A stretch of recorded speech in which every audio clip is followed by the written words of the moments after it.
నందమూరి నటసింహం బాలకృష్ణ గారు ప్రస్తుతం బాబీ దర్శకత్వంలో రూపొందుతున్నటువంటి సినిమాలో హీరోగా నటిస్తున్న విషయం మనకు తెలిసిందే. ఈ మూవీ బాలయ్య గారి కెరీర్లోనే 109వ మూవీగా రూపొందుతుంది. దానితో ఇంతకాలం పాటు ఈ సినిమా యొక్క షూటింగ్ను ఎన్బీకే 109 అనే వర్కింగ్ టైటిల్తో మేకర్స్ పూర్తి చేస్తూ వచ్చారు.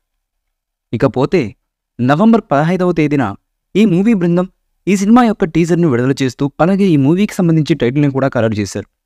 ఈ మూవీకి ఈ సినిమా బృందం వారు డాకు మహారాజ్ అనే టైటిల్ని ఫిక్స్ చేశారు. ఇక ఈ మూవీ టీజర్ కూడా ఆద్యంతం ప్రేక్షకులను విపరీతంగా ఆకట్టుకునే విధంగా ఉండడం విశేషం. అదిరిపోయే యాక్షన్ సన్నివేశాలు ఉండడంతో ఈ మూవీ టీజర్కు ప్రేక్షకుల నుండి ప్రస్తుతం మంచి రెస్పాన్స్ అయితే లభిస్తుంది. ఇకపోతే ఈ మూవీ యూనిట్ ఈ సినిమా టీజర్ మరియు టైటిల్ విడుదల కోసం ఓ ఈవెంట్ను నిర్వహించింది. అందులో ఈ సినిమా నిర్మాత అయినటువంటి సూర్యదేవర నాగవంశీ పాల్గొన్నారు. ఈ ఈవెంట్లో భాగంగా నాగవంశీ మాట్లాడుతూ, ఈ టీజర్ను మీకు చూపించిన సన్నివేశాలు జస్ట్ శాంపుల్ మాత్రమే. సినిమాలో ఉన్న చాలా సన్నివేశాల నుండి ఈ టీజర్ను తయారు చేశాం. ఈ టీజర్కి చాలా రెట్లు సినిమా అద్భుతంగా ఉండబోతుందని ఆయన తెలిపారు. అలాగే ఈ మూవీలో ముఖ్యంగా 5 బ్లాక్స్ ఉంటాయి. అవి అదిరిపోయే రేంజ్లో ఉంటాయని ఆయన చెప్పారు. అలాగే ఈ మూవీలో ఇంటర్వెల్ సన్నివేశం గురించి నాగవంశీ మాట్లాడుతూ, ఈ సినిమాలో ఇంటర్వెల్ సన్నివేశం అదిరిపోయే రేంజ్లో ఉంటుంది. ఒక సీన్లో ఓవైపు బాలయ్య గారు, మరోవైపు బావి డియోల్ గారు ఉంటారు.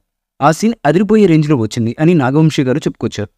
నాగవంశీ అలా చెప్పడంతో బాలయ్య గారి అభిమానులు ఈ సినిమా ఇంటర్వెల్ సన్నివేశంపై భారీ స్థాయిలో అంచనాలైతే పెట్టుకున్నారు. ఈ మూవీలో బాబీ డియోల్ విలన్ పాత్రలో కనిపిస్తున్నారన్న విషయం మనకు తెలిసిందే. ఇక ఈ మూవీ టీజర్ కూడా ఆద్యంతం ప్రేక్షకులను విపరీతంగా ఆకట్టుకునే విధంగా ఉండడం విశేషం. అదిరిపోయే యాక్షన్ సన్నివేశాలు ఉండడంతో ఈ మూవీ టీజర్కు ప్రేక్షకుల నుండి ప్రస్తుతం మంచి రెస్పాన్స్ అయితే లభిస్తుంది. ఈ మూవీపై మీ అభిప్రాయాన్ని కామెంట్ బాక్స్లో తెలియజేయండి. ఈ వీడియో మీకు నచ్చితే లైక్ చేయండి, షేర్ చేయండి, కామెంట్ చేయండి. మరిన్ని అప్డేట్స్ కోసం మన ఛానల్ని సబ్స్క్రైబ్ చేయండి. అలాగే పక్కనే ఉన్న గంట సింబల్ని గట్టిగా కొట్టండి.